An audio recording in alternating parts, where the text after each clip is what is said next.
Halo teman-teman, kembali lagi bersama kami dari tim support Inspirasi Biz. Kali ini kami akan memberikan tutorial cara untuk membuat transaksi penjualan pada EPOS 5. Nah, untuk membuat transaksi penjualan ini, bisa disimak penjelasan berikut. Baik, untuk membuat daftar penjualan, kalian bisa masuk ke menu penjualan, lalu pilih daftar penjualan. Nah, penjualan ini berfungsi untuk mencatat aktivitas penjualan item atau barang kepada pelanggan. Dan proses penjualan ini akan mengurangi stok item secara otomatis. Selanjutnya, untuk menambahkan transaksi penjualan ini, kalian bisa klik tombol tambah, maka akan muncul modul tambah penjualan seperti ini. Lalu, kita mulai dari data yang pertama, yaitu no transaksi dengan nilai auto, di mana no transaksi ini akan diisi oleh sistem secara otomatis. Jadi, kita bisa lewatkan saja untuk no transaksi ini. Kemudian, di sini ada tanggal. Untuk tanggal ini akan mengikuti tanggal pada komputer yang kalian gunakan. Jadi, kita bisa lewatkan saja atau bisa disesuaikan dengan kebutuhan masing-masing. Kemudian, di sini ada pelanggan. Untuk pelanggan ini harus disesuaikan dengan kebutuhan kalian dan tidak boleh kosong. Jika kalian mengambil data dari transaksi pesanan penjualan, maka kalian harus samakan pelanggan pada transaksi penjualan ini dengan pelanggan yang dipilih saat membuat transaksi pesanan penjualan, agar nantinya transaksi pesanan penjualan muncul ketika kita cari. Dan jika kalian tidak mengambil data dari transaksi pesanan penjualan, kalian bisa langsung pilih saja pelanggan yang sesuai. Dan di sini kami akan memilih pelanggan G. Selanjutnya, jika kalian tidak mengambil data dari transaksi pesanan penjualan, kalian bisa lewati kolom pesanan ini. Dan untuk keluar dari ini, kalian bisa sesuaikan kembali di mana nantinya stok item akan keluar dari dep atau gudang apa. Dan jika sudah dipilih, kalian bisa menambahkan data item yang akan dijual kepada pelanggan kalian. Namun, jika kalian mengambil data dari pesanan penjualan, kalian bisa klik tombol pencarian pada kolom pesanan ini, dan nantinya akan muncul transaksi pesanan penjualan sesuai dengan pelanggan yang kita pilih pada bagian ini. Kemudian, kalian pilih pesanan penjualan yang akan diproses. Setelah itu, kalian bisa lihat pada keluar dari akan menjadi abu-abu dan kita tidak bisa mengubahnya. Ini dikarenakan untuk dep atau gudang ini akan mengikuti data dari transaksi pesanan penjualan yang telah kita pilih. Dan untuk itemnya akan muncul sesuai dengan item yang dipesan pada transaksi pesanan penjualan seperti ini. Lalu di sini ada sales.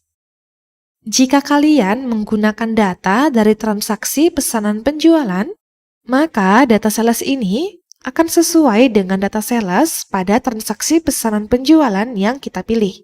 Dan jika kalian tidak menggunakan data dari transaksi pesanan penjualan, maka kalian bisa sesuaikan dengan kebutuhan kalian masing-masing pada data salesnya. Dan data sales ini bersifat opsional. Kemudian di sini ada PPN. Untuk PPN ini akan sesuai dengan PPN yang ada pada transaksi pesanan penjualan jika kalian mengambil data dari transaksi pesanan penjualan. Dan untuk PPN ini juga bisa kalian sesuaikan kembali pada transaksi penjualan ini. Dan jika kalian tidak mengambil data transaksi pesanan penjualan, kalian bisa sesuaikan juga PPN pada penjualan ini. Dan untuk pembahasan PPN lebih detail, kalian bisa lihat video kami tentang PPN atau bisa klik link yang ada pada box deskripsi. Selanjutnya kita lihat pada bagian itemnya. Jika kalian mengambil data dari transaksi pesanan penjualan, nantinya item akan muncul secara otomatis di sini. Dan pada kolom jumlah ini, nilainya akan sesuai dengan kolom pesanannya. Di sini, kalian bisa sesuaikan kembali jumlah quantity itemnya Jika misalkan jumlah stok yang akan dijual hanya 2 pieces saja, maka kolom jumlah ini bisa diubah menjadi 2 pieces. Sehingga nantinya stok pada transaksi pesanan penjualan masih tersisa dengan 3 pieces. Dan kalian bisa gunakan kembali transaksi pesanan penjualan ini dengan sisa stoknya saja yaitu 3 pieces. Dan dengan kata lain, transaksi pesanan penjualan bisa digunakan kembali sampai stok atau jumlah item pesanan penjualan sudah habis. Namun, jika kalian tidak mengambil data dari transaksi pesanan penjualan, otomatis pada kolom pesanan ini akan kosong dan kalian bisa langsung sesuaikan jumlah item yang akan dijual kepada pelanggan kalian. Lalu, untuk satuan dan harga jual, kalian pastikan sudah benar. Namun, jika ingin diubah, kalian bisa langsung mengubahnya pada transaksi penjualan ini. Kemudian, di sini ada kolom pot dalam bentuk persen, di mana ini merupakan potongan per item yang bisa kalian gunakan. Jika kalian mengambil data dari transaksi pesanan penjualan, maka potongan per item ini akan sesuai dengan potongan per item pada transaksi pesanan penjualan yang kalian gunakan. Tapi, kalian bisa sesuaikan kembali potongan ini pada transaksi penjualan. Namun, jika kalian tidak mengambil data dari transaksi pesanan penjualan, maka kalian bisa langsung berikan potongan per item dalam bentuk persen ini secara langsung jika diperlukan. Nah, untuk potongan per item akan mengubah nilai total dari item yang kita berikan potongan ini. Kemudian, kita beralih pada bagian bawah sebelah kiri. Di sini ada tab potongan.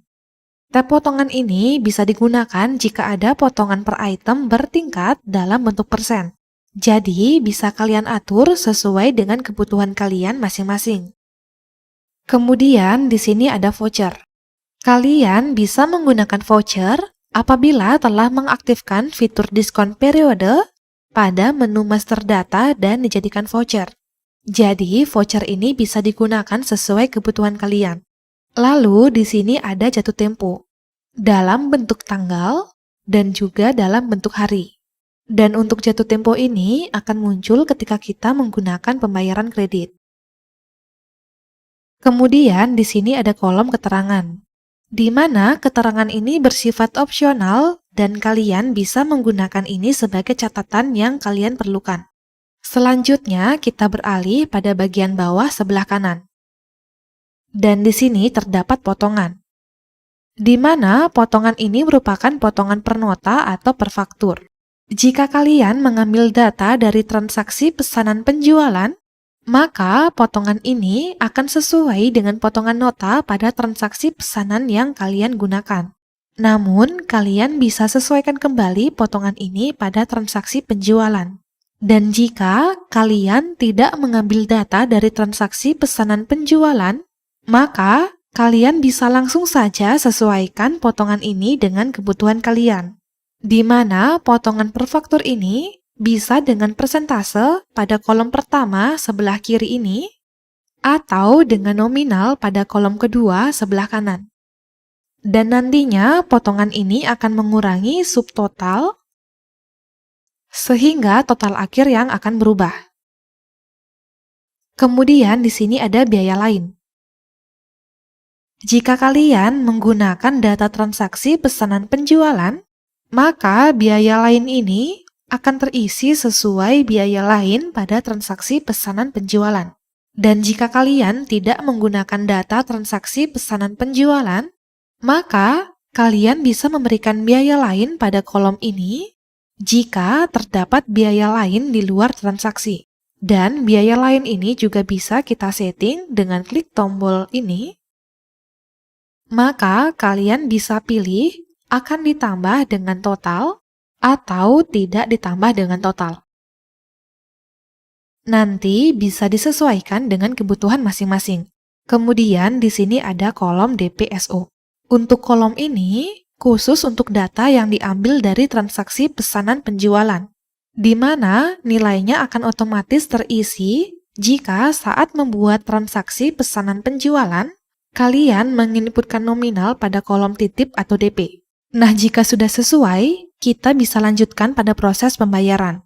Jika pembayarannya menggunakan deposit, kita bisa isi pada kolom deposit ini. Dan kita bisa lihat juga saldo deposit pelanggan yang kita pilih dengan klik tombol pensil ini. Jadi, saldonya ada pada kolom saldo ini. Kemudian, jika pembayarannya dengan tunai, kita bisa isi nominalnya pada kolom tunai atau DP ini. Dan secara default, untuk tunai ini akan menambah saldo pada kas kecil. Jadi, jika pelanggan kalian menggunakan pembayaran dengan debit bank, maka gunakanlah akun bank yang sesuai dengan mengklik tombol pensil ini, lalu pilih bank yang digunakan oleh pelanggan kalian.